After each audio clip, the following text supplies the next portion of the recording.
जी नाज़रीन, इस वक्त हमारे साथ मौजूद हैं खुर्रम लोधी साहब, जो कि सेक्रेटरी जनरल हैं शाह आलम मार्केट बोर्ड के। आइए उनसे जानते हैं जो इस वक्त मौजूदा महंगाई का जो तूफ़ान पाकिस्तान में बरपा हुआ है, उस हवाले से जानते हैं कि आज खुर्रम लोधी साहब हमें ये जो महंगाई का तूफ़ान है किसके ज़िम्मे डालते हैं। आया कि जो इस वक्त मौजूदा हुक्मरान हैं इमरान खान साहब, या इसके अभी जो नज़र है सारा ज़िम्मेदारी जो है वो साबका जो हुक्मरान थे पाकिस्तान मुस्लिम लीग नून के हवाले से कहते थे। आइए इनसे जानते हैं कि ये आज क्या कहते हैं। जी लोधी साहब बताइएगा। पहले तो मैं निज़ाम टीवी का शुक्रिया अदा करता हूँ कि वो हमारे पास आए और हमारी बात आवाम तक पहुँचाने का ज़रिया बने। और दूसरा मैं ये बता देना चाहता हूँ कि मैंने PTI को वोट डाला था मुल्क में तब्दीली के लिए, मुल्क में गुर्बत के ख़ात्मे के लिए, मुल्क के कर्ज़े उतारने के लिए। लेकिन आज डॉलर 170 रुपये से ऊपर चला गया है। मैं कैसे इस बात का इल्ज़ाम साबका हुकूमत को दूं, क्योंकि 3 साल गुजर चुके हैं ना। बहुत हमने पुराने हुक्मरानों को रो लिया, जितने उनको हम सज़ा दे चुके हैं ये भी हमें पता है। इस वक्त गरीब आदमी गरीब से गरीब तर होता जा रहा है। और मैं एक और बात आपको बताऊं जी कि इस वक्त जो मिडिल क्लास तबका था वो भी ख़त्म हो गया है। खान साहब एक तरफ कहते हैं कि मैंने गरीब आदमी की तनख्वाह 25,000 रुपया मुकर्रर कर दी या 20,000 मुकर्रर कर दी, तो वो कोई हम जैसे ताजर बचेंगे तो किसी अपने लेबर को पैसे दे सकेंगे ना। हम लोग तो ख़ुद इस वक्त शदीद माली बहरान का शिकार हैं। एक तरफ कोरोना ने रगड़ा दिया, दूसरी तरफ डॉलर ने रगड़ा दिया। मुल्क के कर्ज़े, ये खान साहब कंटेनर पर खड़े होकर कहते थे कि जब 1 रुपया बढ़ता है तो मुल्क का इतना कर्जा बढ़ जाता है। आज 50 रुपये से ऊपर गवर्नमेंट, खान साहब की गवर्नमेंट आने के बाद 50 रुपये से ऊपर डॉलर बढ़ गया। वो कर्जा अवाम पर चढ़ गया। ठीक है, अब हम 3 साल तक अभी तक कोई पॉलिसी नहीं दे सके। गरीब से गरीब तर होता गया। हम खान साहब की ईमानदारी का कैसे हम खान साहब की ईमानदारी को क्या खाएं। एक औरत रात अपने बच्चों को ये लोरी दे के सुलाए कि हमारा हुक्मरान बहुत ईमानदार है।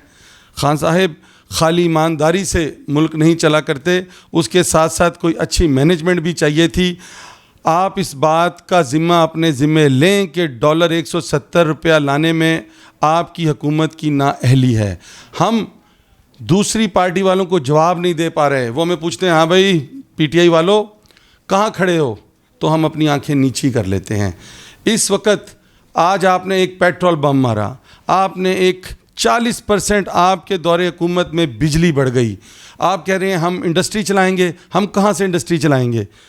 कई दफ़ा बोला है हम एक गरीब मुल्क हैं खान साहब, इंपोर्ट को एकदम मत रोकें। आपने इंपोर्ट पे इतनी ड्यूटीज़ लगा दी और बार बार आपके वज़ीर ख़जाना कहते हैं जी हमने एक्सपोर्ट बढ़ा दी है, ट्रेड और एक्सपोर्ट बराबर आ रही है। ऐसा नहीं हुआ जनाब, एक्सपोर्ट बड़ी नहीं, इंपोर्ट कम हो गई।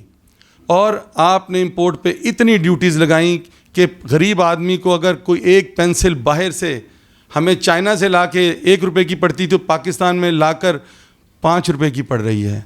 उसकी वजह यह है कि आपने मटेरियल्स पे ड्यूटीज़ बढ़ा दी।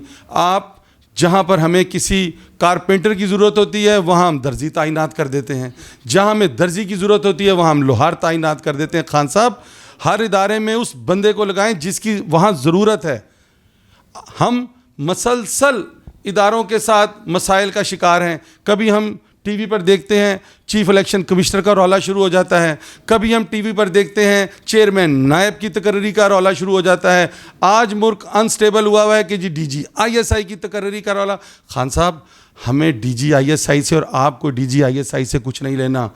ये एक फ़ौज का इदारा है, उस फ़ौज के इदारे को भी आपने मुतनाज़ बना दिया। पहले चीफ इलेक्शन कमिश्नर को मुतनाज़ बनाया, फिर चेयरमैन नैब को मुतनाज़ बनाया, आज DG ISI को। मैं किसी कि कहने पर यह बात नहीं कर रहा, मैं एक आम पाकिस्तानी हूँ। हर पाकिस्तानी अपनी फ़ौज से मोहब्बत करता है और आपको भी चाहिए कि आप हमारे जो फ़ौजी अफसरान हैं, जो फ़ौजी जर्नैल हैं, अगर वो कोई मुल्क के लिए कर रहे हैं, आपने जो करना था एक दिन में उनके साथ बैठ के, पूरी दुनिया को पता था कि आपकी बहुत अच्छी अंडरस्टैंडिंग है फ़ौज के साथ, लेकिन आज झगसाई हो रही है। इस वक्त मुल्क इस तरह के स्कैंडल्स का मुतहम्मल नहीं है। खान साहब अगर अनस्टेबिलिटी और आएगी, आपका इदारों से टकराव बढ़ेगा, तो उसका सारा नज़ला अवाम पर पड़ेगा। और मेरी खान साहब आपसे गुजारिश है कि इस वक्त आवाम की तरफ तवज्जो दें। बार बार आप टीवी पे आते हैं, बताते हैं इंशाल्लाह इंशाल्लाह। खान साहब कब होगी ये इंशाल्लाह?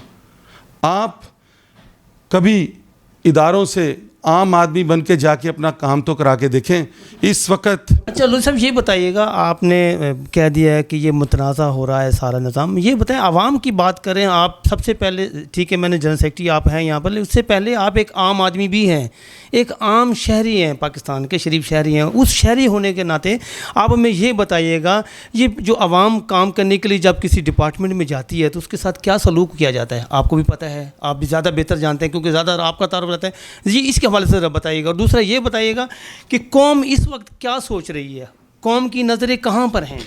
सर, कौम बहुत खुश थी।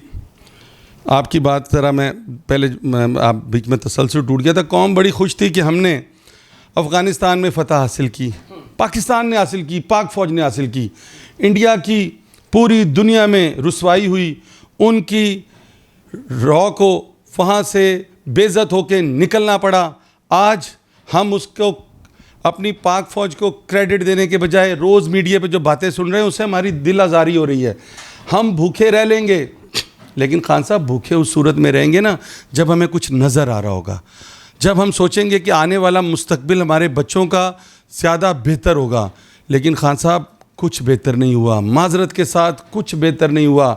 किसी महकमे के अंदर आप चले जाएं, आपका काम नहीं होगा, क्योंकि वहाँ पर काम ना करने की तनख्वाह दी जाती है और काम करवाने के पैसे दिए जाते हैं। अगर किसी इदारे में काम करवाने के ये आपने काम ख़त्म करवा दिया है तो हमें मीडिया पे बताएं।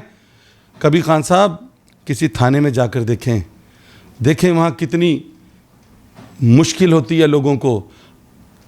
आप रोज़ आईजी बदल देते हैं। खान साहब, आईजी साहब का कोई कसूर नहीं, डीआईजी साहब का कोई कसूर नहीं, एसपी का कोई कसूर नहीं। आप जाके SHO, sub inspector, ASI, constable, इनसे पहले तो ये पूछें कि आपको मसाइल क्या हैं। लोगों का इंटरेक्शन ज़्यादा थानों से होता है और वहाँ पर 1% भी कोई तब्दीली नहीं आई है, बल्कि साबका अदवार में लोग डरते थे वज़ीर आला पंजाब से। आज किसी की सुनवाई नहीं होती, ना आपकी पीटीआई वालों की, ना नून लीग वालों की। वहाँ सिर्फ बाबा कायद आज़म की सुनवाई होती है। जी लोधी साहब, आपने हुक्मरानों को तो कह दिया, पाकिस्तानी कौम के हवाले से क्या कहेंगे, उनको क्या पैगाम देना चाहते हैं? मैं पाकिस्तानी कौम को पैगाम देना चाहता हूँ कि सबसे पहले वो पाकिस्तान के साथ खड़े हों। हमारी कौम बहुत सियासी शऊर रखती है अल्हम्दुलिल्लाह, और मैं उनसे कहूँगा कि वो पहले पाकिस्तान के साथ खड़े हों, फिर अपने मुल्क के दिफाई इदारों के साथ खड़े हों, और फिर जब सियासी रहनुमाओं को वोट देने का टाइम आए तो खुदारा ये सोच कर वोट दें कि मुल्क के साथ अच्छा कौन है, किस में एबिलिटी है जो मुल्क को अच्छी डगर पे और तरक्की की राह पे गामजन कर सकें। मेरी आप लोगों से गुजारिश है कि ये सोच कर वोट मत दें कि कौन थाने से हमारा मोटरसाइकिल छुड़ा लाएगा, कौन हमारे गटर खुलवा देगा, कौन हमारी सड़कें बनाएगा। मेरी अपनी कौम से गुजारिश है कि वसीतर मुल्क के वसीतर मफाद की खातिर खुदारा इस दफ़ा उस पार्टी को वोट दें जो मुल्क की खैर ख्वाह हो और जो कुछ करने की एबिलिटी भी रखती हो।